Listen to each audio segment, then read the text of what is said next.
Good afternoon, ladies and gentlemen. Welcome to the first meeting of the new council, and welcome everybody, and ask you to rise for the singing of O Canada.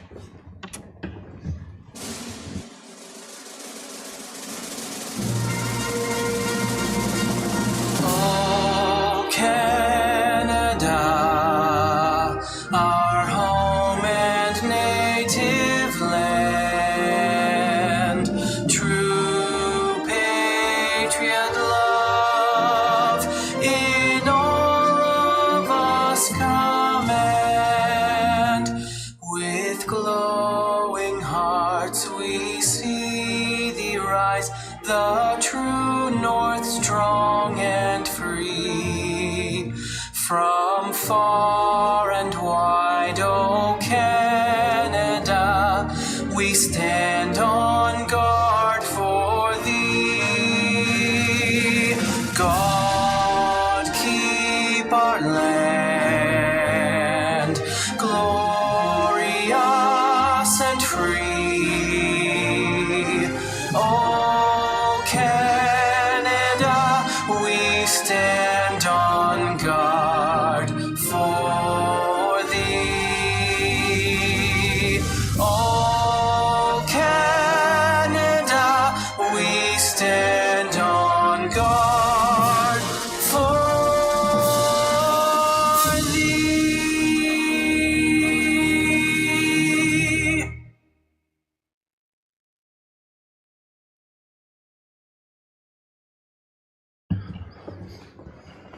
Please join in a moment of silent reflection.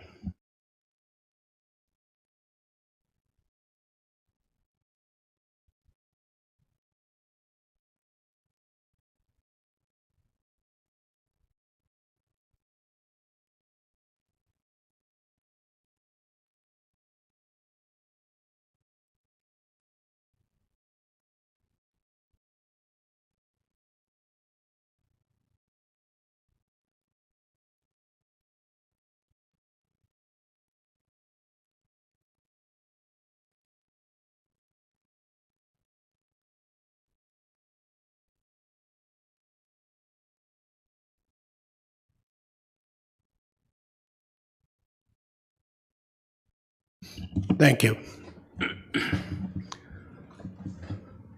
The agenda this afternoon is not a long agenda, and that's on purpose. As we have new councillors, we're going to try and bring you along so that we don't overwhelm you with information. As we go through this afternoon's agenda, as we get to each section, I will attempt to explain what each section is about, and we'll continue that throughout. As you know, we didn't do extractions for the consent agenda.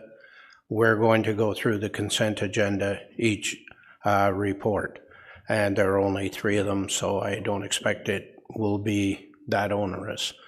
So as I get there, I will explain that again. Deputy Mayor Richardson, I believe you have the open session agenda. I do, and through you, moved by myself, seconded by Councillor McDonald, that the agenda for the open session of the regular council meeting of Tuesday, November 22nd, 2022 be adopted as circulated with the following amendment. Addition, item 7.1, correspondence regarding the Association of Municipalities of Ontario, AMO, submission on Bill 23, More Homes Built Faster Act 2022. Thank you. Have any comments or questions on the agenda? Seeing none, all in favor? And that's passed. Are there any disclosures of pecuniary interests? Pecuniary interests refer to a financial gain or other that a member of council may enjoy if they took part in the discussion or in the report as it was presented. And you are being asked to declare if anything on the agenda meets that criteria. It is slightly different than conflict of interest. A conflict of interest is something you must decide in terms of maybe you belong to an organization, and we're going to deal with something that is in the interest of that organization, and you as a member of the organization would enjoy something from it. So you could declare that you are in conflict and not participate in the debate or the voting on that particular item. But pecuniary refers strictly to a monetary gain. Okay. So are there any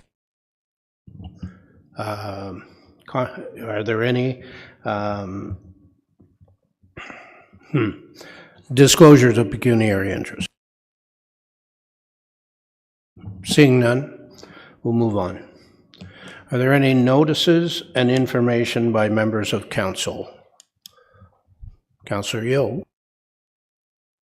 Thank you, and through you, Mr. Mayor. On Saturday, November 26th, from 10 a.m. to 2 p.m. at Hope United Church in Norland, there'll be a bazaar and luncheon. And on December 11th in Norland, starting at the public library, will be a Peace on Earth walk. So come on out and enjoy a little march through Norland and celebrate peace. Thank you. Thank you. Anybody else notices a motion? Deputy Mayor Richardson. Thank you, and through you. I have quite a few as we've, getting out of the pandemic, people are revving up again, so it's good to see. Christmas craft and gift show on Saturday, November 26th, 10 to 2 at the Pontypool Community Center. Janetville Christmas sales, Sunday, November 27th, 10 till 3 at the Janetville Community Center. The Pontypool Santa Claus Parade will be Saturday, December 3rd at 6:30 starting downtown Pontypool. Pontypool Santa Breakfast, Sunday, December 4th, 3 seatings starting at 8 at the Pontypool Community Center. The Janetville Santa Breakfast starting Sunday 11th, Janetville Community Center. Also, all the local Santa runs for non-perishable food items and toy drives at the Bethany, Janetville, and Pontypool fire stations will commence December 11th, 10th, and 18th. Also want to make a notice that Christmas at Ken Reed Conservation Area returns on Saturday, December 3rd. It's 10 a.m. to 4:30, and check out the website for all the details. I also want to give a huge shout out to Armin Labarge, who is a Bethany resident and received last night the Order of Ontario. This is the province's highest honor for exceptional leadership and achievement throughout the community. Thank you.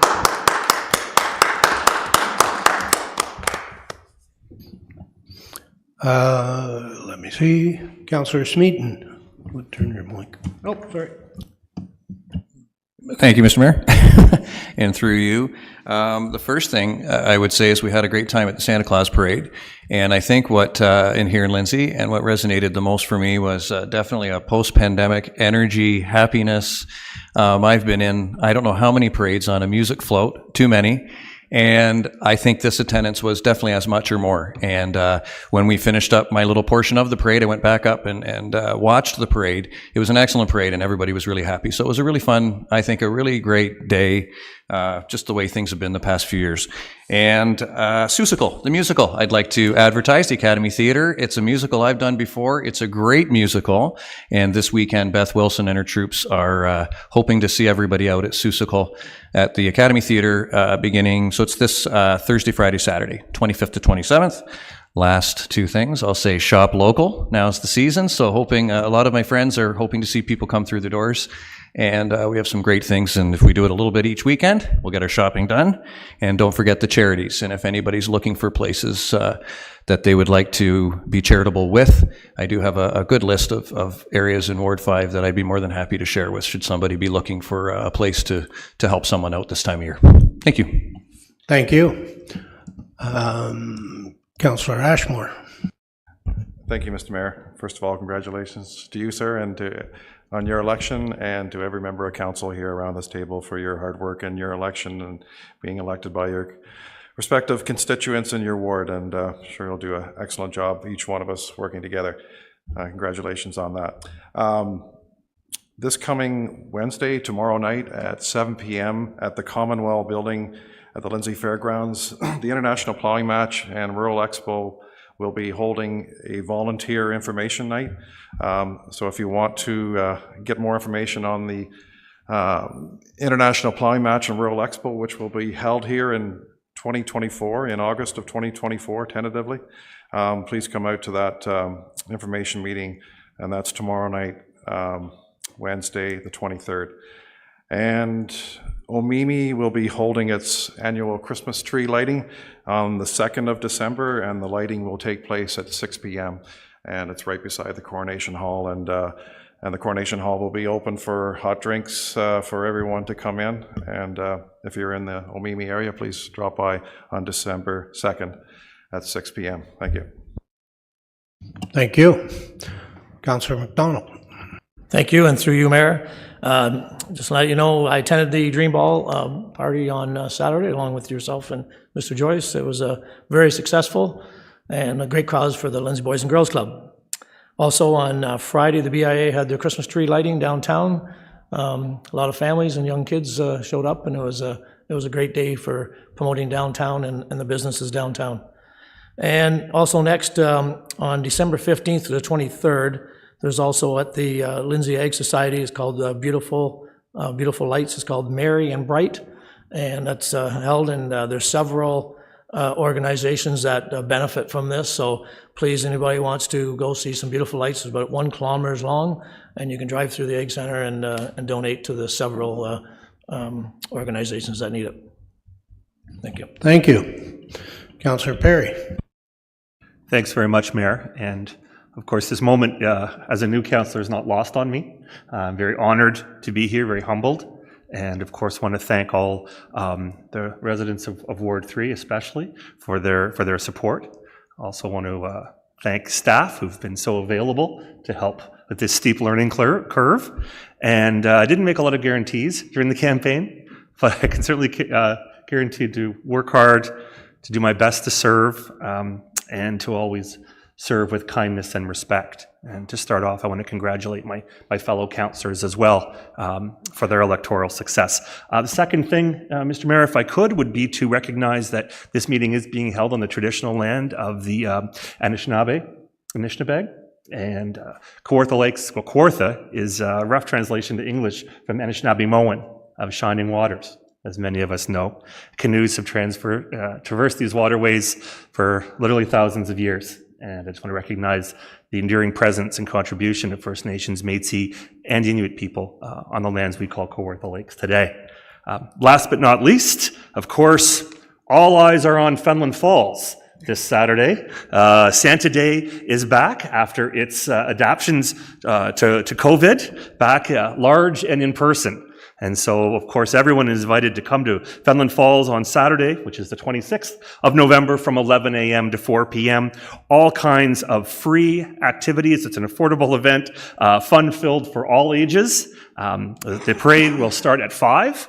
But if you've been to Santa Day in Fenelon Falls, you know to come way before that, as the bridge does close, and part of the parade is always the parking and the leaving the event after the parade is done to wrap up Santa Day. So please come, enjoy the free activities, and of course, get all your shopping done locally in Fenelon Falls.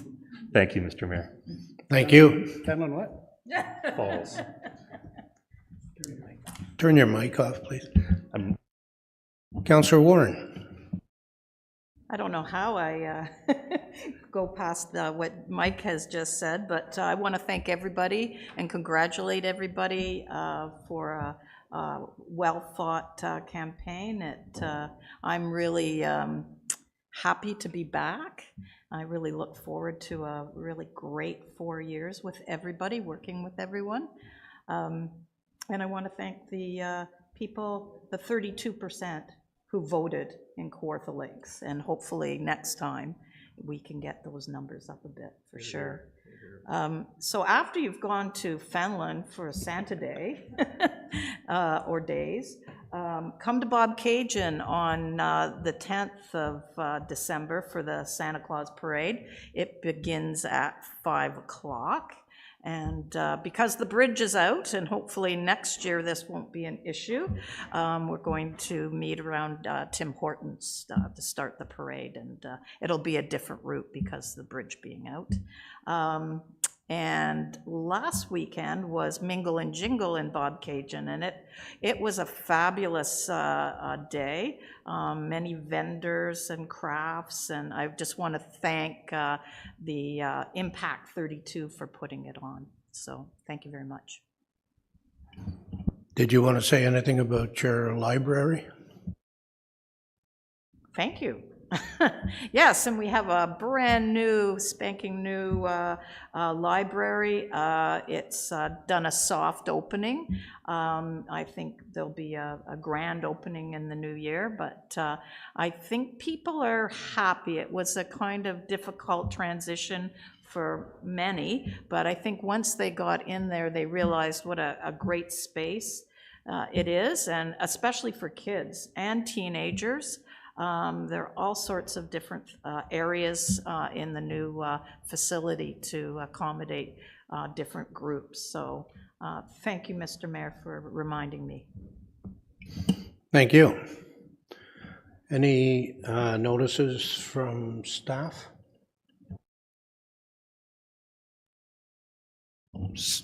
I'm sorry, Mr. Joyce.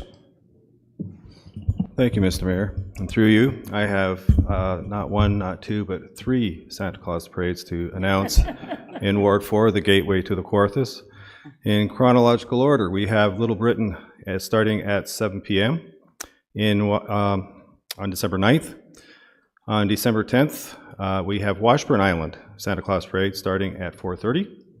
And on December 17th, we have Woodville Santa Claus parade starting at 6:30. And always shop local. Thank you. Thank you. Now, anything from staff? Seeing nothing? We'll move on to item 5, which is previous council minutes, where we received them. And it's when the council minutes, even though they are passed as we go through that council, they do not become official till the next council meeting when we receive them here.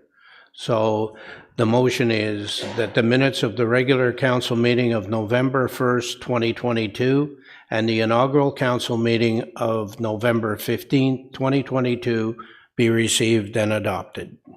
I have a mover, Deputy Mayor Richardson, Councillor Ashmore. All in favor? And that's passed. Item 6 is where we would have deputations, so members of the public or possibly staff would make deputations to council. At this juncture, we don't have any today, but we could have it in the future. We do have, moving on to item 7, which is correspondence.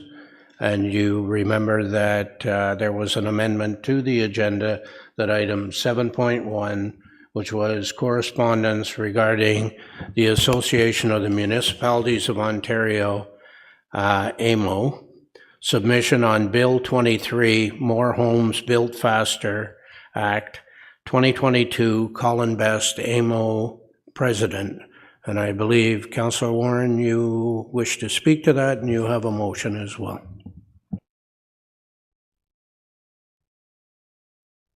Thank you. I'll read the motion first, and if I get a seconder, I'll speak to it.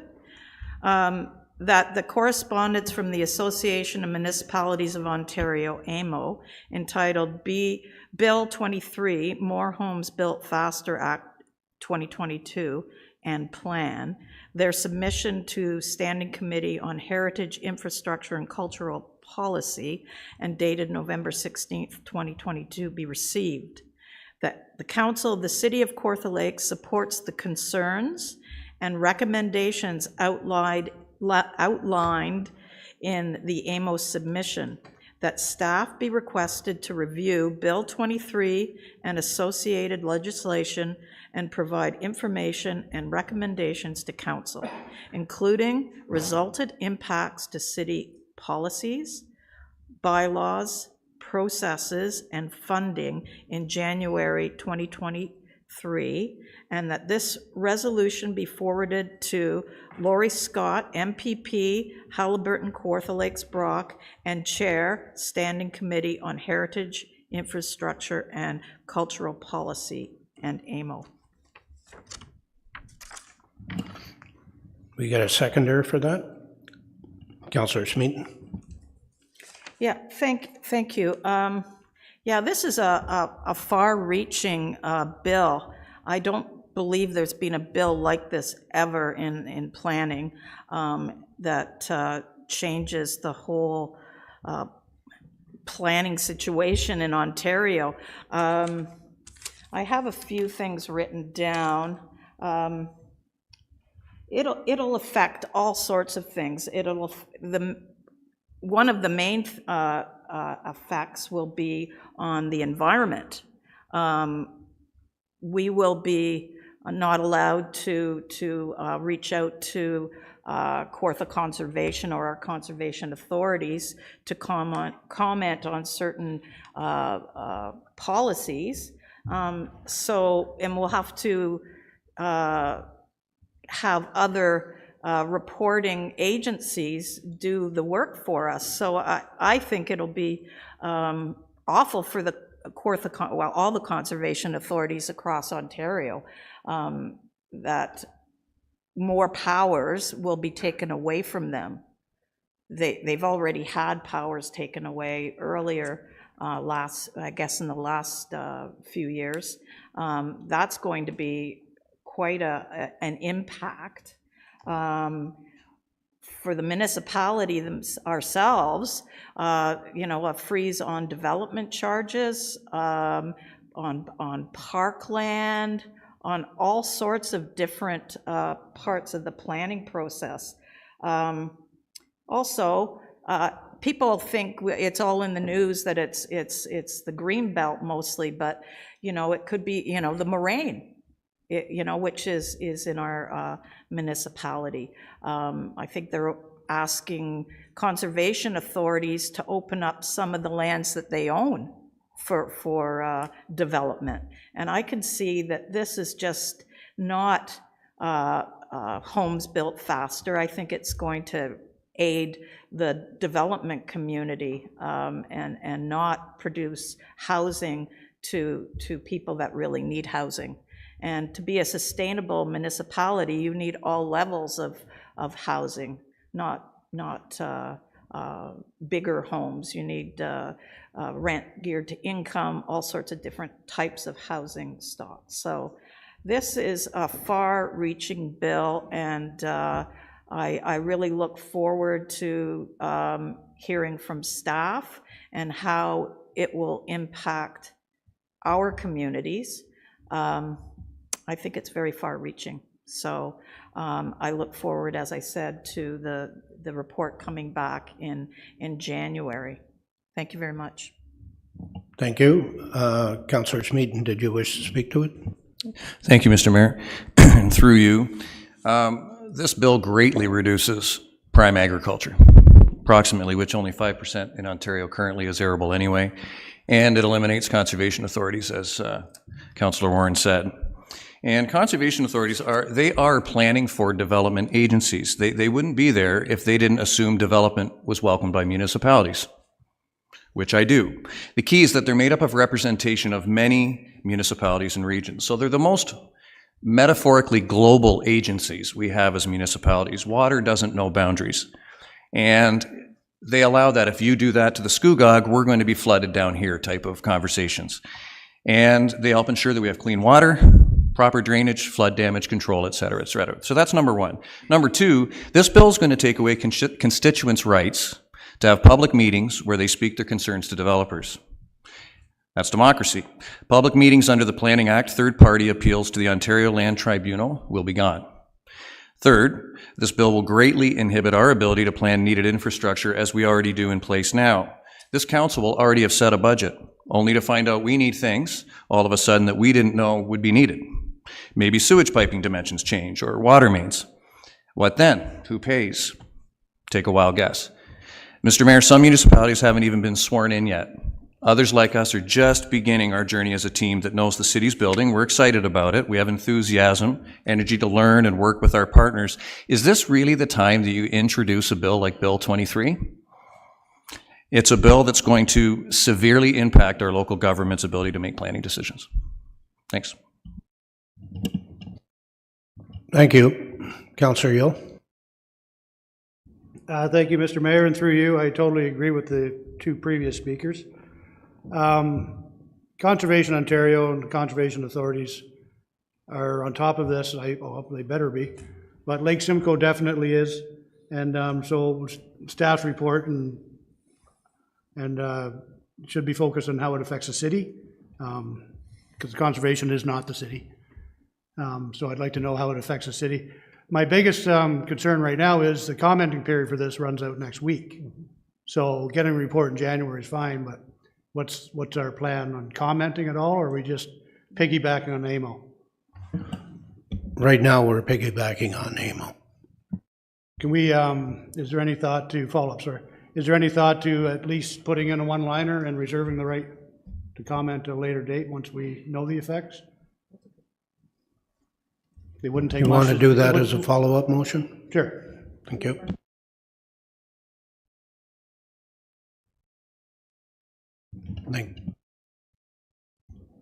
Could it be a friendly, or do you want to follow up? Do it as a follow-up. Okay, thank you. Councillor Perry. Thank you very much, Mayor. And having reviewed Bill 23 and also have campaigned on the fact that all politics is local, and hearing time and time again at the doorstep how local people's input is sought to be increased in terms of local decision-making here at the municipal level, I share the strong concerns of my fellow councillors who've spoken already on the Act. Bill 23 really does take an incredible amount of power away from municipal level governments to make local decisions on behalf of folks who live right here in Kawartha Lakes. Some concrete examples of that, for example, affordable housing is mentioned quite often as part of Bill 23, and yet we would only be able to, well, we'd have a top-down limit imposed on us of 5% of new projects being set aside at affordable rates. We also wouldn't be allowed to carry over or require carryover from redevelopment for affordable units that exist should a property be redeveloped. Again, taking the power and decision-making away from local decision makers who have the knowledge of the local market, the local needs, and what the community wants. Development charges are a very big deal, obviously, and a huge source of revenue for all municipalities. Bill 23 proposes to not only re-describe how development charges are levied, but also take many development charges opportunities away from municipalities without any plan to substitute that revenue. So as Councillor Smeaton alluded to, it would be taxpayers that would have to make up the difference on already taxed city infrastructure budgets and budgets for social services.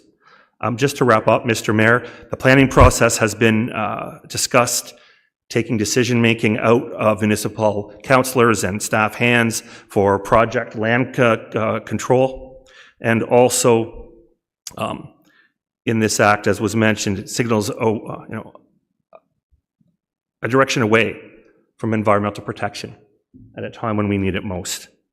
So while, of course, I for one welcome streamlining of processes and, of course, more housing, more rental, and more affordable housing, this Bill 22 takes an inordinate amount of control from municipalities, as has been my theme, and very well puts the burden to increase taxpayers. But in conclusion, don't take my word for it, fellow councillors. Doing the research on this issue, also very concerned include the Association for Municipalities of Ontario. 3 former mayors of Toronto had an op-ed last week in the newspaper. The Ontario Federation of Agriculture regarding farmland, as Councillor Smeaton has mentioned, and the Anglican Diocese of Toronto, just to name a few. And so with that, Mr. Mayor, I'll be supporting the motion as presented. Development is supposed to pay for itself. That's been the theme for several years. This downloads takes power away from local decision-making and downloads costs onto local tax-paying residents. Thank you, Mayor. Thank you. Turn your mic off, please. I'm new, remember? New here, new. Okay. Deputy Mayor Richardson. Thank you, and through you, I'm echoing every other comment that's been made here today. I too sit on Ganarask and Autonomy Conservation, and the language that they are putting out there right now, I equally support because it is important. I think the big thing for all of us is this is a pretty giddy up attitude, and it's a very complex policy change that we're looking at. So at the end of it all, it's going to be how much is this going to cost the municipality, and what's the associated costs are going to be to the growth that we're going to be experiencing. Like it was just a couple of weeks ago where the city of Kawartha Lakes was named, second place to come in Canada. So we're going to have that growth. But how much is that growth going to cost us now? So I'm in agreement with, I would second Councillor Yo's friendly, saying if we can put a little more teeth into that, and then I'm in full support. So thank you. Thank you. Councillor Ashmore. Thank you, Mr. Mayor. Certainly support the motion. And we need to support AMO because AMO brings forth these memos and they ask for our support. Sometimes we don't support them. This time we really should be supporting them, and this goes beyond any political stripe that anybody has when you go door to door campaigning, and not just campaign, but even after the campaign. It doesn't matter what stripe you are, it affects you if you have less, if your local municipality has less say. We've seen this happen with the MZOs, with the advent of the MZOs, and it's a trend. We're starting to lose the power that local municipal representatives have and always have had. And this is kind of going in the wrong direction where it's almost circumvening the official plan that we have. We worked for years to get our own official plan, and then this may just throw that out, not throw it out, but just make it almost redundant. And that's not right. So a lot of these costs that they're going to be putting on the municipality, we're going to be on the hook for a lot of cost. It's quite ironic that this bill was passed on the 25th of October, I believe. It was the day after the municipal election. Not sure how that was, but there just was not any public say over this. So, yeah, let's send a clear message that we want our power back locally. Thank you. Anybody else? Councillor Joyce. Thank you, Mr. Mayor. Through you, I echo. I will say we do have a housing crisis, and our younger generation needs housing. And we do have to build, but it's the where and the how we build, and we need local control. The 4 areas I've identified here is development charges, the percentage of parkland when we do build, rent geared to income housing, and back to the where and the how. And that's what we need at the local level to, yes, build, but build it properly. Thank you. Thank you. Anybody else? Seeing no one, Councillor Warren, would you like to sum up? Yeah, through you, bear with me. I'm just going to go through some of the points that I may have missed and some of my fellow councillors, so bear with me. This is a little long-winded, but I think this is our one big chance to voice our concerns, as this is, I think by the 30th of December, we have to have comments in, so I think this is really important. So bear with me. These proposed changes would transfer very large amounts of taxpayer dollars from municipalities to for-profit developers while doing little to solve the housing crisis, restrict the ability of municipalities to build truly affordable housing, remove important planning laws and rules that are needed to constrain financially and environmentally unsustainable and damaging sprawl-type development being driven by land speculators, allow for hyper-intensification or vertical sprawl in areas where municipalities had not planned for such high density, straining existing infrastructure and other public services and amenities, eliminate key environmental protections that are needed to stop flooding and protect wetlands, woodlands, and wildlife in a time of growing climate change impacts and unprecedented biodiversity loss. Restrict the ability of municipalities to require construction of more energy efficient and climate resilient housing and neighborhoods that are truly livable. And that was one of the initiatives that I wanted to bring forward. And that was one of the big things I wanted to bring forward through EAC, Environmental Advisory Committee, is to have that ability to change that because of climate change. And we have a healthy environment plan that speaks to that also. And that's taken off the table right off the bat. So when I read that, I was really very upset. It undermines the democracy by reducing public participation in planning matters and urban design and eliminating the public's right to appeal planning decisions, jeopardize local efforts to achieve the goal of increasing the affordable housing stock through the design of safe, walkable neighborhoods, accelerate the current untenable loss of 319 acres of farmland per day in Ontario at the very time when supply change disruptions and climate change underline the need to enhance local food security. Create chaos through the elimination of regional planning, thereby hindering critical long-term coordination of planning and provision of services for housing, and hinder short to medium-term housing construction at the very time it is so desperately needed. And I know a lot of us did run on responsible development. I know I did, and then got hoodwinked when coming on board and seeing this just at a time that we're taking power. Like it's just not on.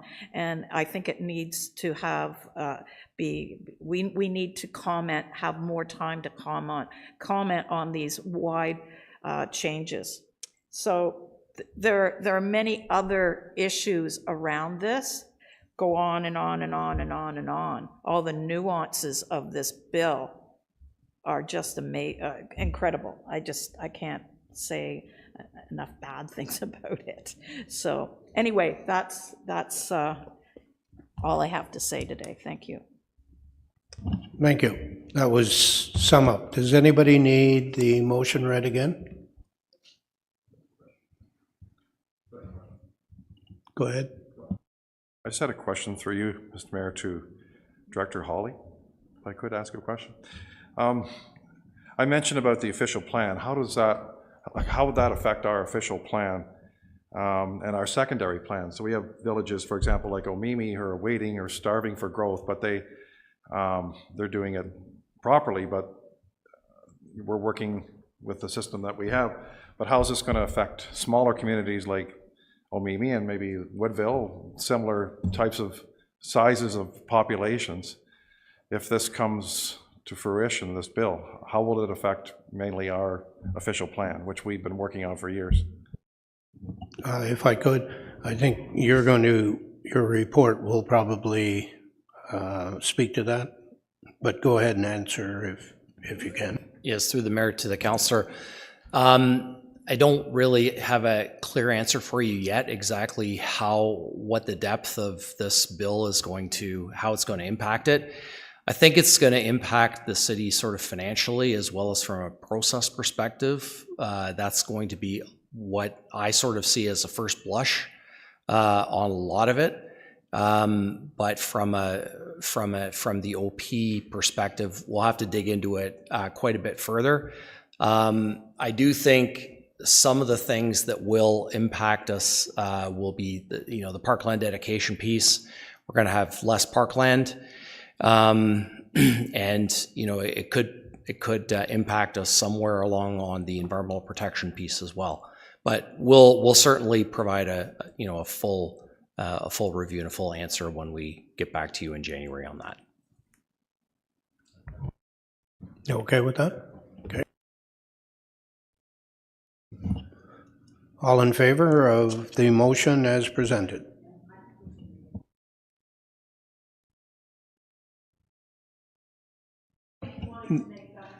No, it's going to be a follow-up. Do you want it read? All in favor? And that's passed unanimously. Councillor Yeo, did you have a motion in mind, or did you want the clerk to? Well, I'm just thinking that City Kawartha Lakes also has serious concerns about the bill, which will have the effect of undermining the financial capacity of the taxpayer and might instill growth, but it might stifle our ability to pay for it. And so I'd like us to comment before the deadline, and in commenting, also reserve the right for follow-up comments, which may come down the line after hopefully some consultation, some continuing consultation takes place offered by the government. So if you can put that in words, sure.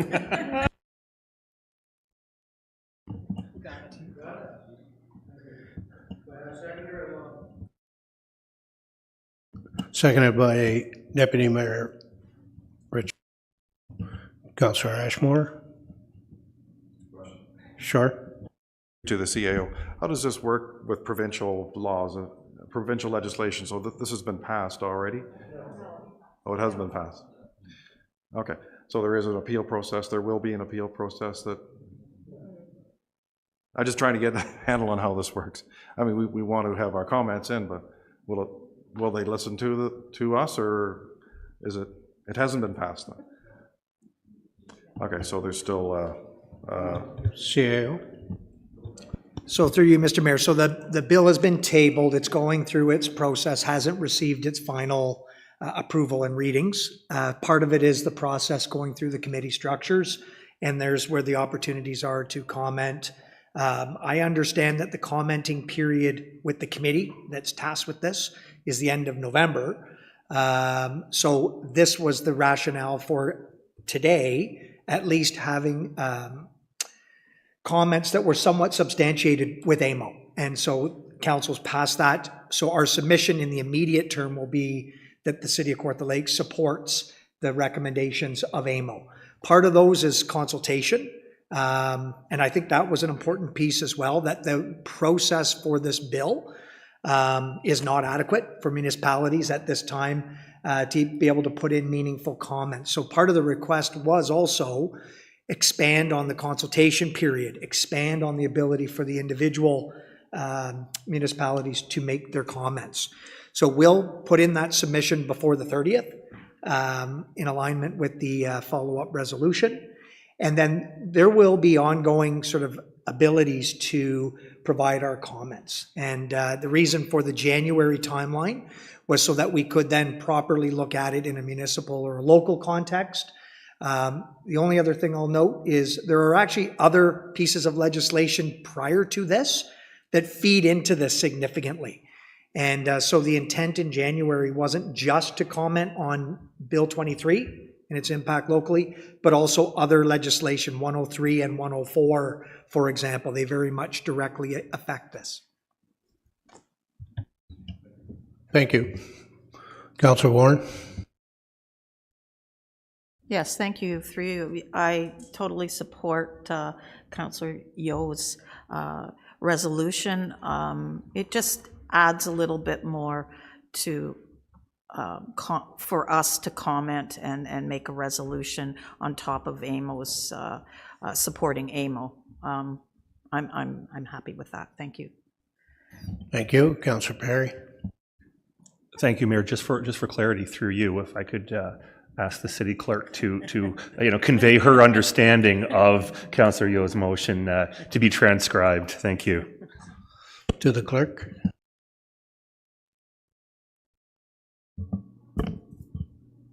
So we'll massage the wording, but the gist of the motion is that the City of Kawartha Lakes is very concerned about the impacts of the Bill 23,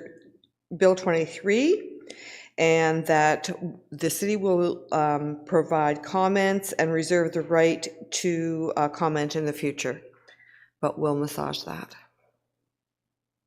Is that the gist, Councillor Yeo? It is, and I can sum up now if there's no other questions or... I'd just like to thank the city clerk through you, Mayor. Thank you. Yes, go ahead and sum up.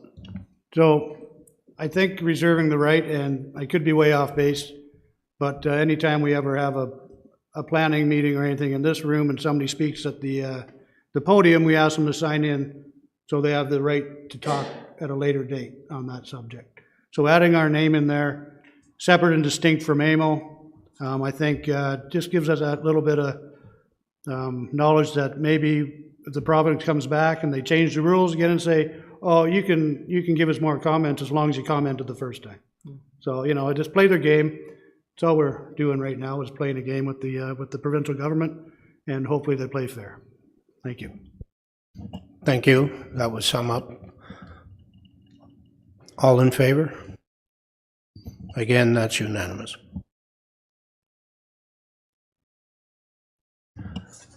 Moving on in our agenda, item 6 on the agenda is deputations, and that is where, sorry,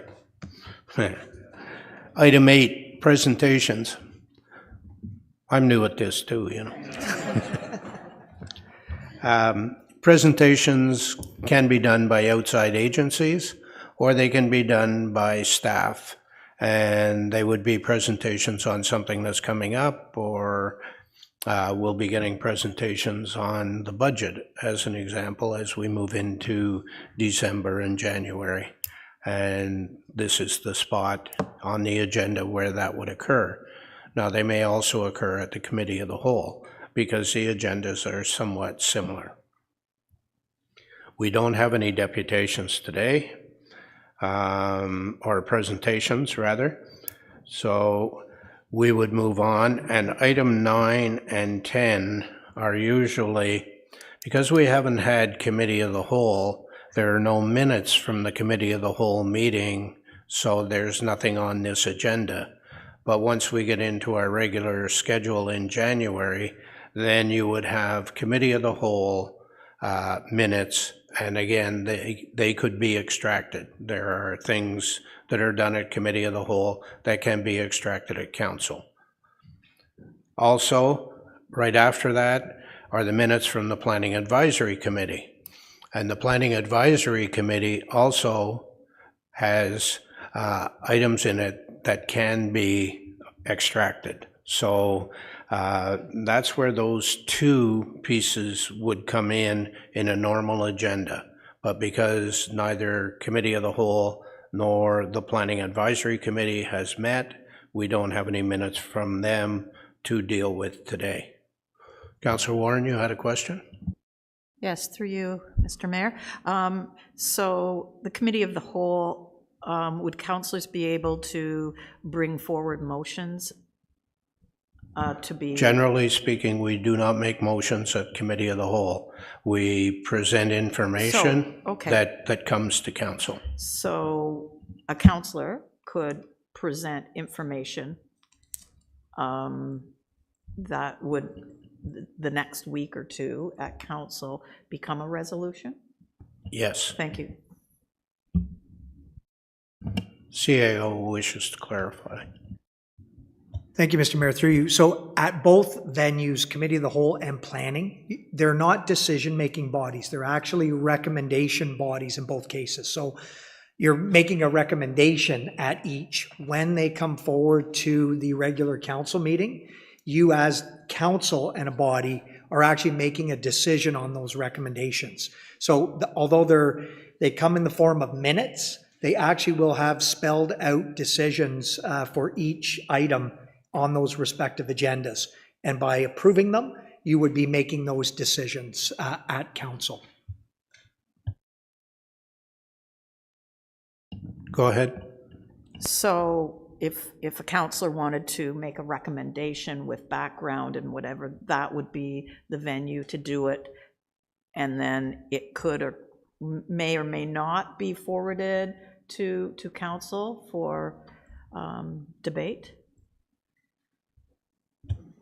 So if you, on committee of the whole, bring forward a recommendation, because you're actually making recommendations to yourself, technically, because you sit as committee of the whole, though, but you're not making a decision at that time. But if the majority of the committee supports the recommendation that you would be bringing forward, that then gets put forward to council as a body, and then you would be making a decision on it. Yeah.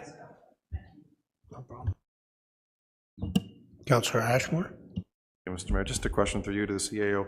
We have a committee of adjustment, and just wanted to, I'm learning all the time myself even, just wanted to ask why, or what's the process about public consultation? Is it basically bypass council? It doesn't come to council, the recommendations that are made at the committee of adjustment, unlike planning advisory committee? That's always the case, right? It never comes here for any comment or any votes or anything like that? That's correct, but the CAO, I'll ask him to flesh it out. Through you, Mr. Mayor, thank you. So Committee of Adjustment has delegated authority from council to make decisions. So they are a decision-making body on your behalf. They have to work within the rules and the consultation and the requirements that are outlined in the Planning Act, but you are not getting recommendations from that particular committee. You've delegated them authority to make decisions on your behalf.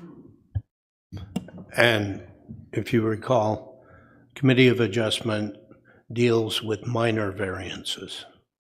It doesn't deal with large items.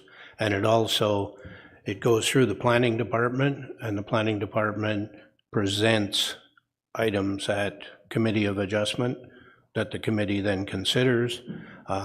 Individuals who are looking for the minor variance have the opportunity to speak to it. They can bring their planners with them, they can bring their lawyers with them, whatever they want, and it is vented through that committee, and they make the decisions on it. And just, I won't belabor too much, but is there still an appeal process, say, theoretically, if you either go to LPAT, it's called, it's now LPAT, like do people who are impacted by a decision of the Committee of Adjustment, they have an appeal process, do they not? All right, that's fine. Anything else? Go ahead. Thank you, and I appreciate the comments and stuff on the committee of the whole and stuff. But just so you're clear, you can't just come to committee of the whole and present something. There's still a process and a drop dead deadline. So a couple weeks before your actual meeting, you want to bring that issue so it gets on the agenda properly with some backup information and stuff. So councillors don't just show up at committee of the whole and say, "Here's my stuff." Right? So It's not a free for all. yeah. Thank you. Thank you for that.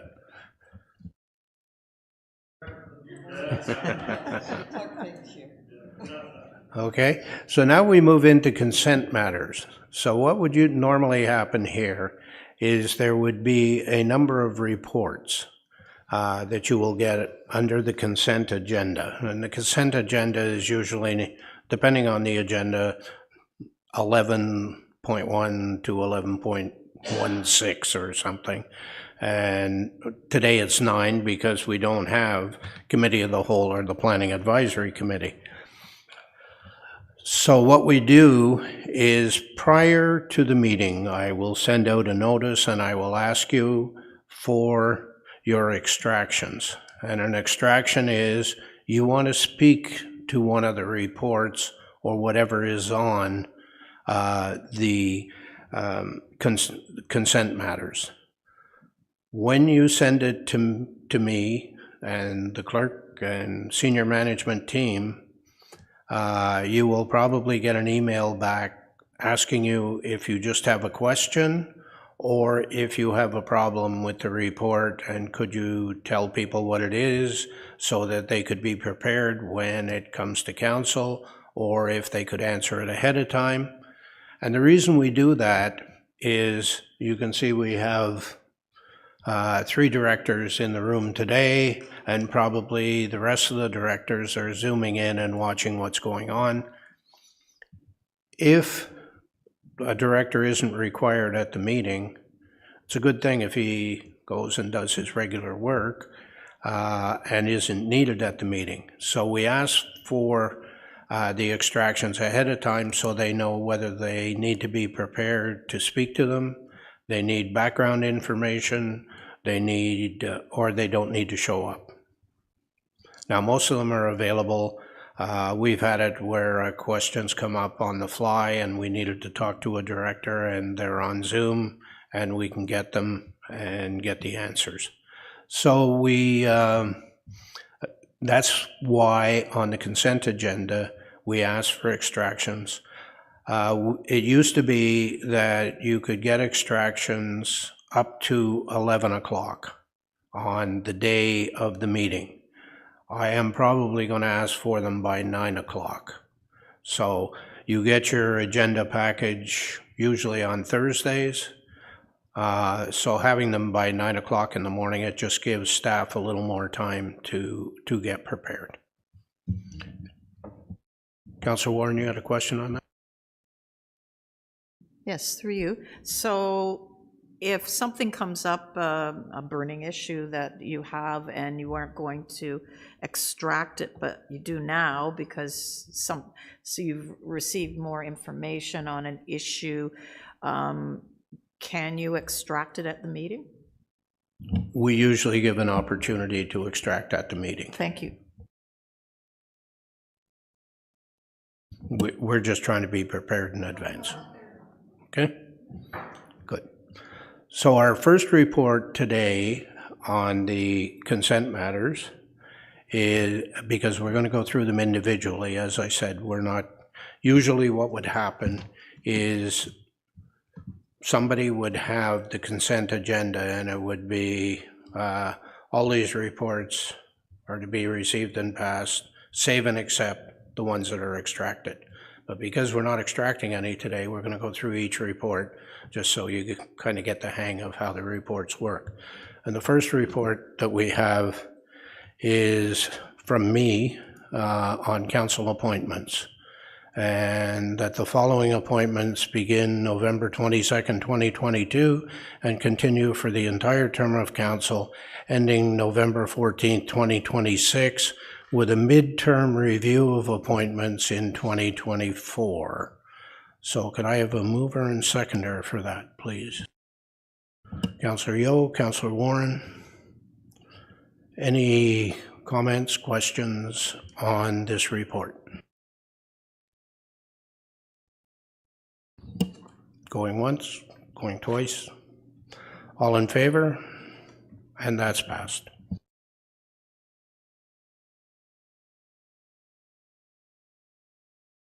So some of the questions about those appointments, people wanted to know how they would know when the meetings were.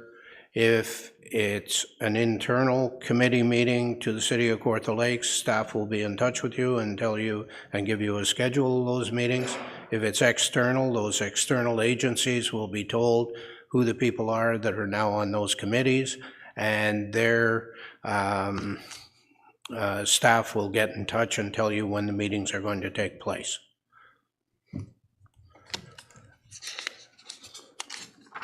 And we did. So our next report is item 9.1.2, which is Council Committee of the Whole and Planning Advisory Committee meeting schedule. And I'll turn it over to the clerk, Kathy Ritchie, to talk to that. Thank you, and through you, Mr. Mayor. So every year, probably in the late fall, certainly before December, the clerk's office in consultation with the CAO and the mayor, look at our meeting schedule for the upcoming year, so you can plan other activities, vacations, etc. So you have a heads up on when council meetings are going to be. Traditionally, except for the summer vacation and Christmas, we do have one committee of the whole every month and one council meeting every month. Additional meetings are during new election, after election for orientation, and certainly for budget meetings coming up in. So we're going to do an overlay of the orientation and budget meetings. But for today's purpose, we are presenting the 2023 meeting calendar for Committee of the Whole and Planning, Committee of the Whole and Council. We do have one exception. We found out that there's a conference conflict, so the meeting in January, I believe the 24th of January, will now be scheduled for January 31st. Is there any questions?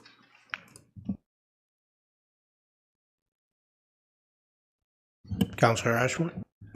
Through you to the clerk. We talked about this sort of before. If a member of council wants to put a memo forward, so there's a cutoff date, is it the Tuesday before or the Monday before the agenda is posted? The agendas are usually posted Wednesday afternoons, are they not? Correct. Would it be more acceptable to have the memo sent by Friday? You know, give staff time, mayor, time to go over it.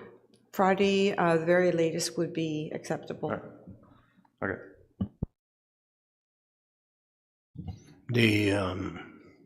I think the sooner you can get them in, the better. And of course, if you're going to do a memo, it's better to bring it to Committee of the Whole and then on to council. Anything else on the schedule? So can I have a mover and seconder that the Council, Committee of the Whole, and Planning Advisory Committee meeting schedule, that the schedule for Council, Committee of the Whole, and Planning Advisory Committee meetings for 2023 as outlined in Appendix A to report CLK 2022-011 be approved. I need a mover and a second. Councillor Joyce, Councillor Perry, all in favor? And that's passed. You want to do a follow-up? Yes, please. Through you, Mr. Mayor, now that the schedule has been approved, you will get through your Outlook calendar the whole year meeting invitations. So you'll be flooded with emails from our department, and it'll be Outlook invitations, and so you will accept them and they will automatically go into your calendar. And when you accept them, they disappear.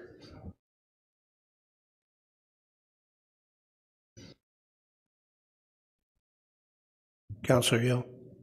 Oh, did we vote on that? Yeah. So done, okay. I'm just going back to actually 9.1.1, Mr. Mayor, and you read the first motion, but there's two motions farther down. I just want to make sure that they passed or they still have to be done. I'll consult my expert.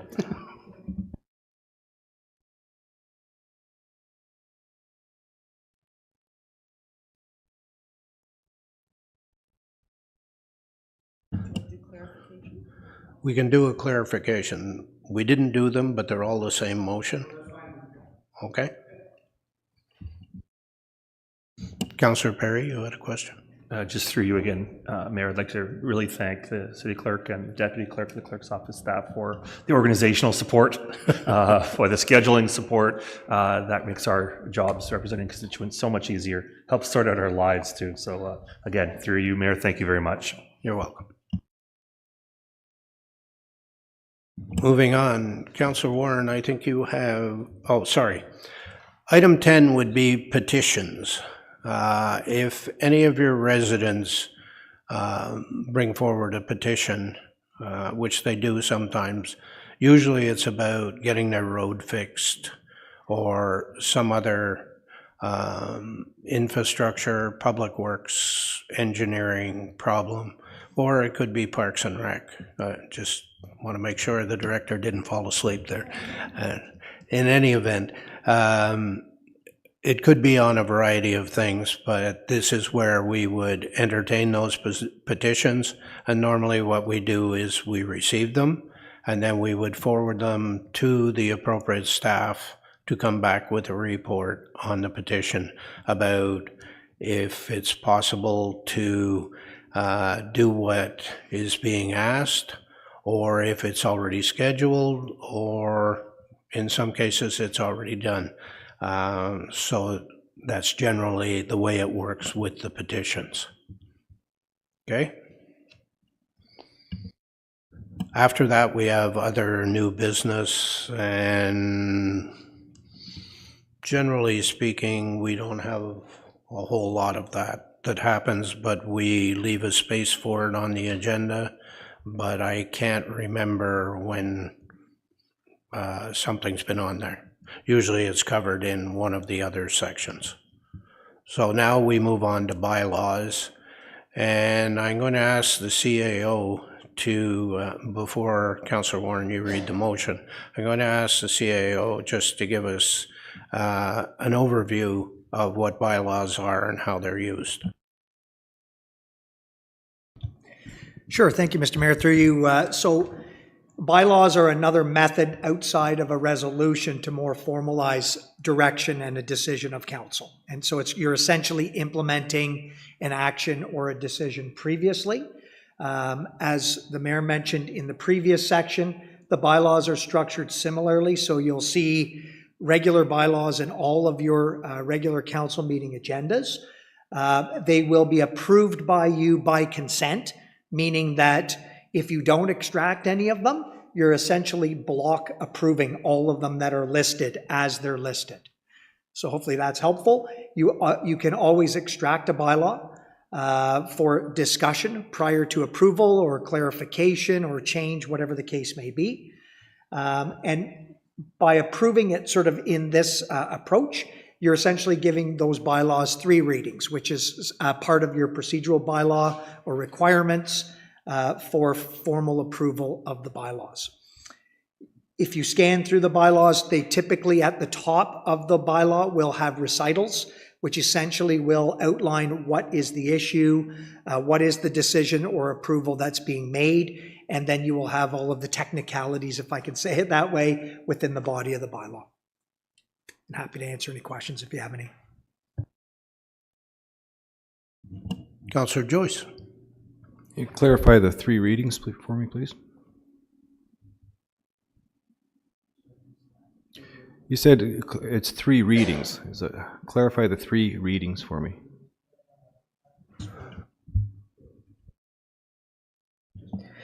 So every bylaw requires 3 readings, and most likely it's done at the same meeting. Sometimes there's a legislative requirement to do a first and second reading and then maybe have public consultation and then come back and do a 3rd reading. After first and second reading, sometimes if there's an amendment to the bylaw, it will be given the first and second reading and then the 3rd reading, including any kind of amendment to the bylaw. It's usually done in one motion, and it's done at the same meeting. Thank you. I think after we come out of closed session, there will be bylaws, and one of those bylaws will have first and second reading, and the 3rd reading will be done separately. So you'll get to see that today as well. So, having said that, are there any extractions from bylaws?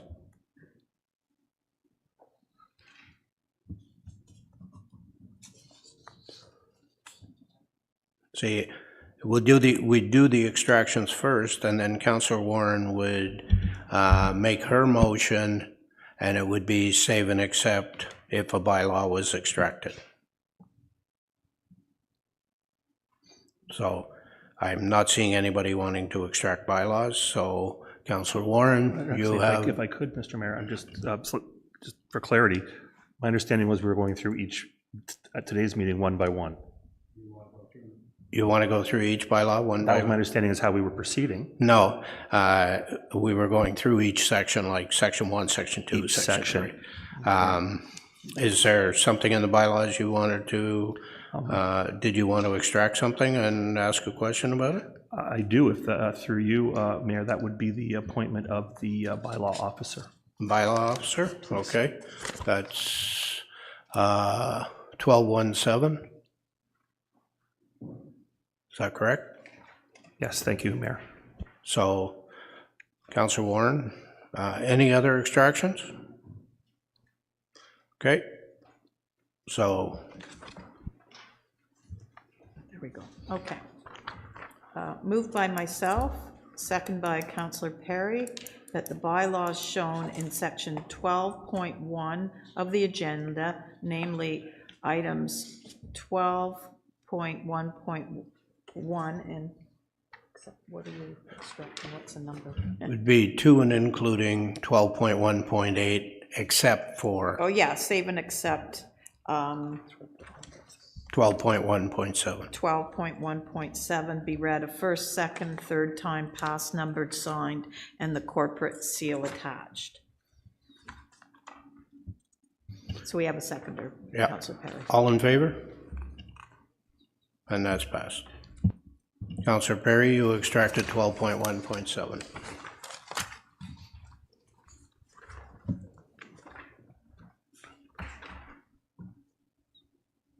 Thank you, Mayor. Just a few questions and comments, if I could. With apologies to the Supervisor of Bylaw Enforcement, we had, there he is, on the screen. We had tried to connect by phone prior to this afternoon's meeting, but our schedules proved unable.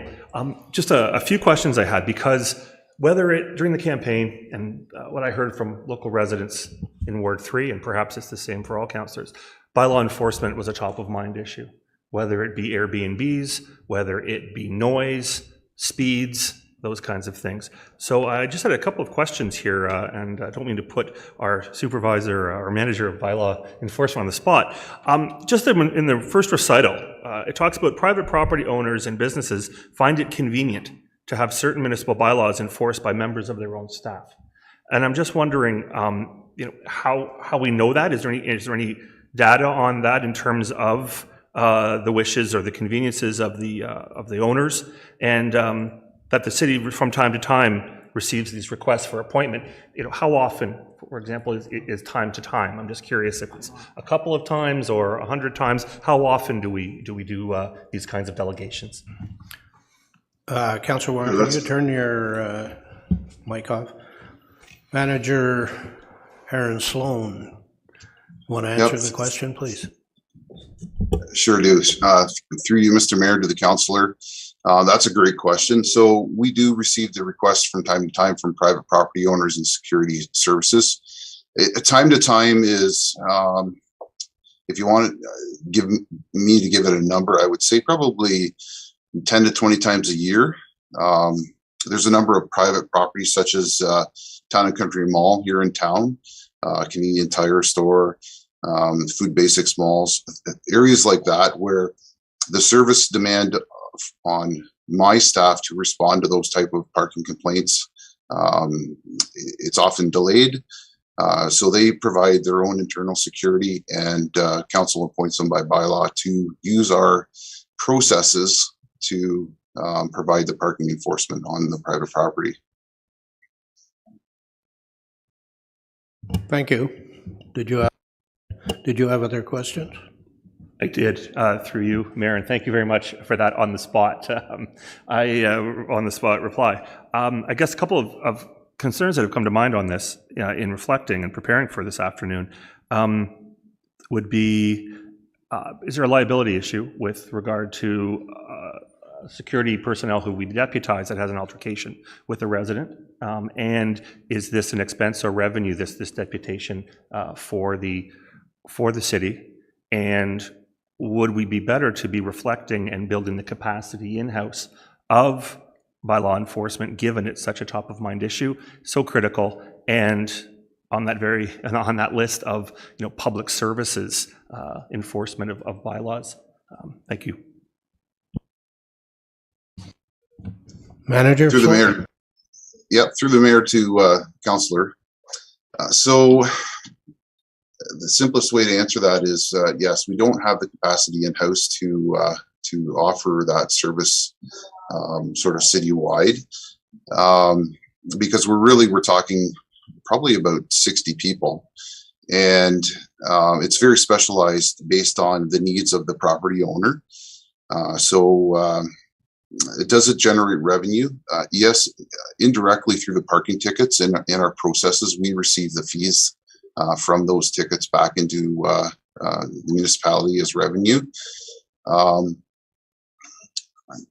I think you asked for different things there, and I think I feel like I've forgotten one of them. Sure, just in terms of has there been a liability consideration should a deputized security personnel through the city have an altercation with a resident or someone who's parked? Well, the city's not, as I've mentioned, we're appointing them, but it's basically their regulations. It's the private property owners, what they're enforcing.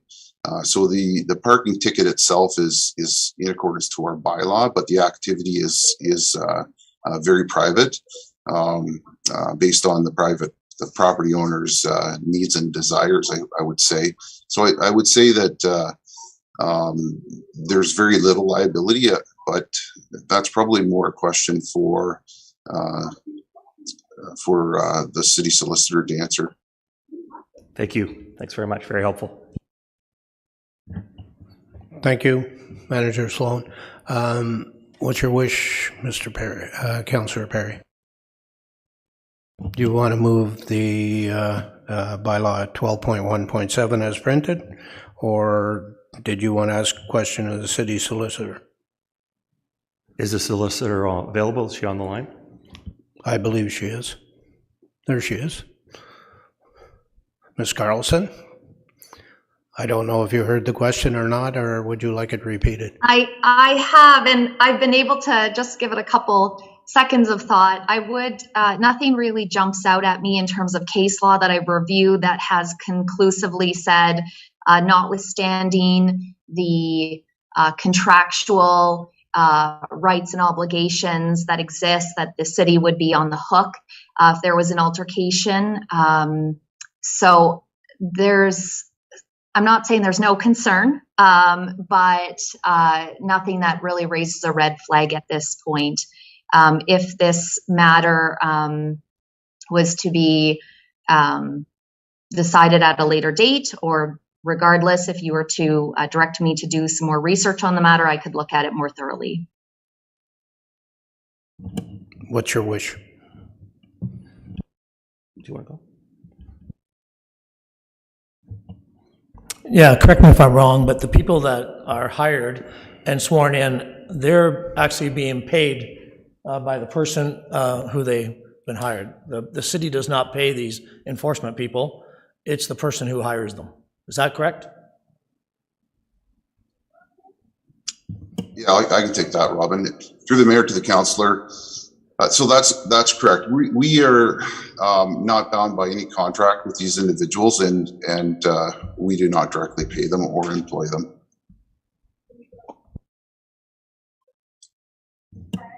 Anything else? That's all I have, Mayor. As a new councillor, I'd request the options for having brought something for consideration. What are the options on how it proceeds? Well, I don't think we're in a position to hire 60 people to do bylaw on private property. So I don't know what your choice is to, what we're doing is we're appointing a municipal bylaw officer. We're not really dealing with private property here.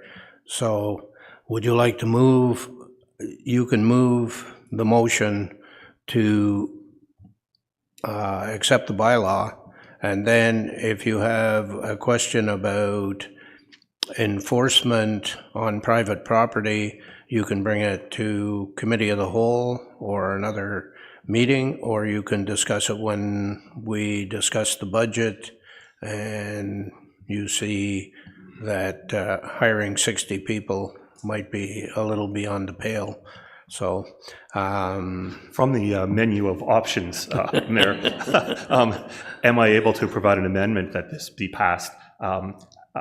Not at this time. What we're dealing with here is a bylaw to appoint a municipal bylaw officer. Right. For limited bylaw enforcement purposes.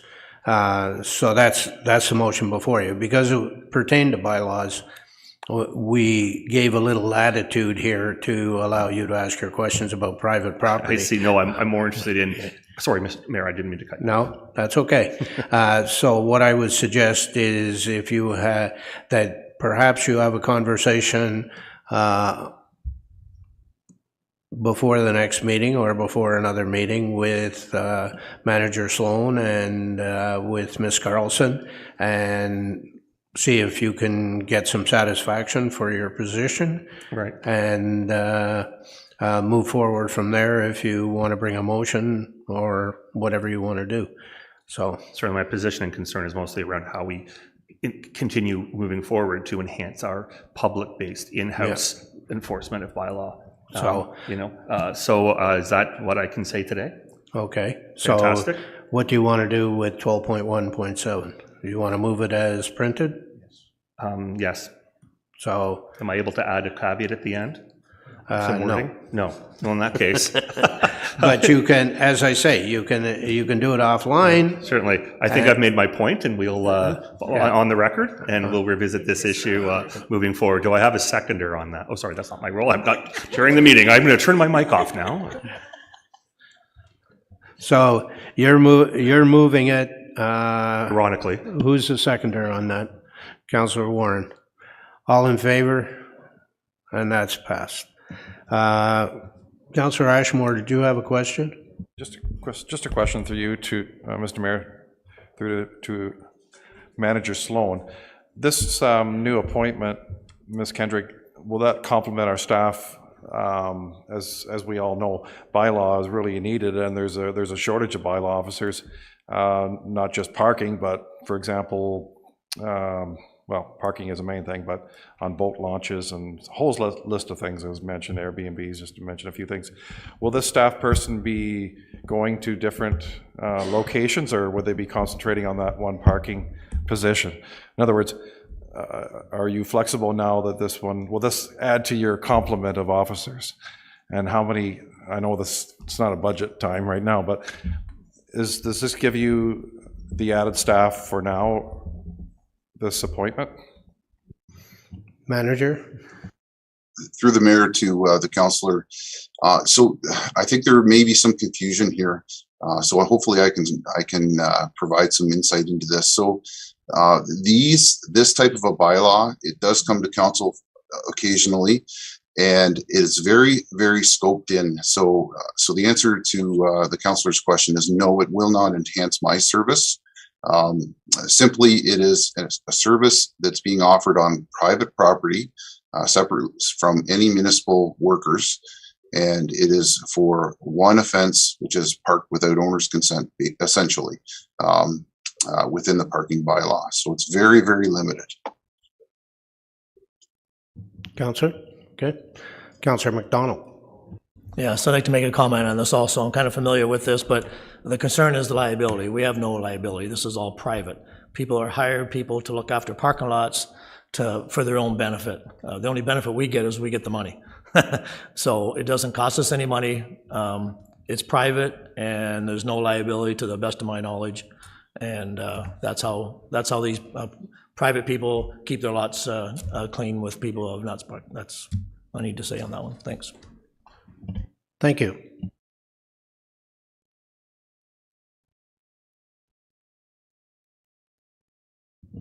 Moving on. So we did the bylaws extracted from by consent, which was a good example. You saw how a bylaw got extracted, and we dealt with it. Item 13 is a notice of motion, and a notice of motion would be that you would do a memo. We're encouraging them to go to committee of the whole, but on occasion, you, because of timing, you may bring a notice to council. So you're telling council that at the next council meeting, you want this considered, and there's some urgency attached to it, so it's brought to the council meeting. But we have committee of the whole to deal with those things, and we kind of encourage that. But there is a place and a way of doing it at council. Yes, or did you want to say something? Just to add to that, Mr. Mayor, is that this is also an opportunity, if there is a motion that you want to see rescinded, that a notice of motion has to be given. So a notice of motion would be given to a meeting prior to the actual motion coming back to be reconsidered and possibly rescinded or defeated. Okay, so what we're going to do now is we are going to move into closed session. At this point in the meeting, City Council will go into closed session to consider the item under section 14.3 of the agenda. All remaining staff, with the exception of the CAO, city clerk, and the city solicitor, are now instructed to leave the electronic meeting at this time. As per our procedural bylaw requirements, I'm asking all remaining participants in our meeting today to confirm to me by raising their hands that they are in a private room where no other persons can overhear the deliberations, the internet connection is secure and not publicly accessible. Thank you, Ms. Carlson. Can I get a mover and seconder for the following motion? That council convene into closed session at 2:26 p.m. pursuant to section 2392 of the Municipal Act in order to consider matters identified in section 14.3 of the regular council meeting agenda of Tuesday, November 22nd, 2022, namely item 14.3.1 to and including 14.3.5. I have a mover and seconder. Councillor McDonald, Councillor Joyce. All in favor? What's that? So we'll now take 5 minutes while we log off Kajiko and Rogers, and everyone else vacate the premises. Thank you.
Go.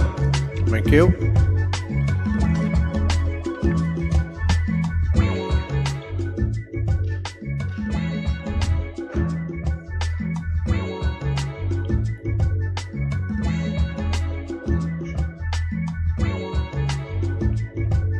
Madam Clerk, we have matters from closed session.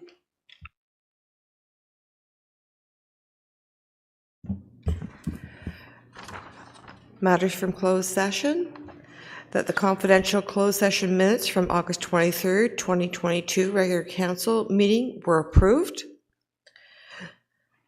Report LG 2022-017, council received an update on the land tribunal file OLT 22-004-350 and 51, and the solicitor was provided direction. Report Plan 2022-069. A motion is required that the following members of the public be appointed to the Committee of Adjustment for a 4-year term ending December 31st, 2026. Betty Archer, Sandra Richardson, Alexandra Scarr, Lloyd Robertson, Steve Strangway, and Gerald Erickson. Councillor Yeo, Councillor Perry.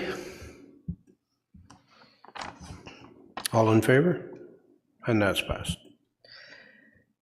Report Plan 2022-070. A motion is required that the terms of reference for the Planning Advisory Committee be amended to allow the appointment of 3 members of council and 4 members of the public, and that the following members of the public be appointed to the Planning Advisory Committee for a term ending December 31st, 2026.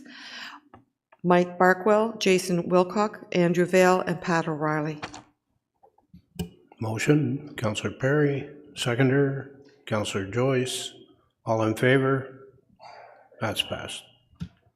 Report ED 2022-046. A motion is required that the following members of the public be appointed to the Kawartha Lakes Municipal Heritage Committee for a 4-year term ending December 31st, 2026.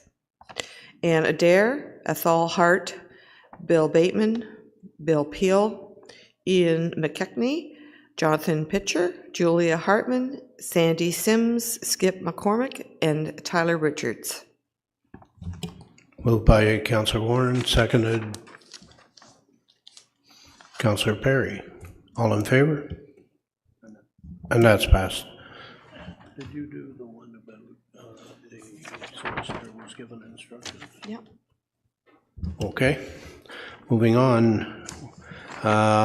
Item 16 is additional bylaws, and this is one. Item 16.1 is a bylaw to appoint a member of council to the Committee of Adjustment, and that person is Councillor Yeo, so we need to move it a first and second time, and then we'll come back and we will do a third time, so. We can all do it all in one. Can we? Yep, first, Okay. second, and third reading. First, second, and third reading. Moved by Councillor McDonald, seconded by Councillor Smeaton. All in favor? And that's passed. And Next bylaw? a bylaw to appoint members of the Committee of Adjustment. Yep. Do you have that? Do the first, second, and third reading. The names. Oops. Oh, hang on, I have it here. Yep. That the following bylaw to appoint members to the Committee of Adjustment be amended to read the following persons: Betty Archer, Sandra Richardson, Alexandra Scarr, Lloyd Robertson, Steve Strangway, and Gerald Erickson be appointed to the Committee of Adjustment for the period of November 22, 2022 to November 14, 2026, or until their successors are appointed by council. Mover and seconder, Councillor Yeo. Seconder, Councillor Warren. All in favor, and that's passed.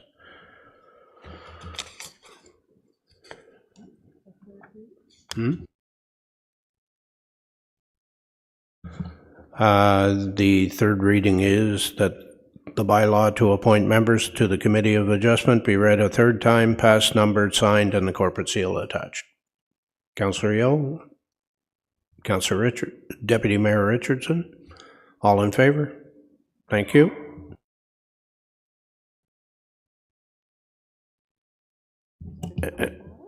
We're down to a confirming bylaw, which I believe Councillor Smeaton has, and a confirming bylaw just confirms what we've done today in the meeting. Thanks, Mr. Mayor. Through you, I move that a bylaw to confirm the proceedings of a regular council meeting held Tuesday, November 22nd, 2022 be read a first, second, and third time, passed, numbered, signed, and the corporate seal attached. Did you have a seconder for that? I did, Councillor Ashmore. Thank you. And that's passed. We have a motion to adjourn. Councillor Yeo, Councillor McDonald. Thank you all. I hope it wasn't too pedantic that, you know, we tried to go through it and you know, and we'll get there. Thank you. Yeah, I just said one of the other ones are just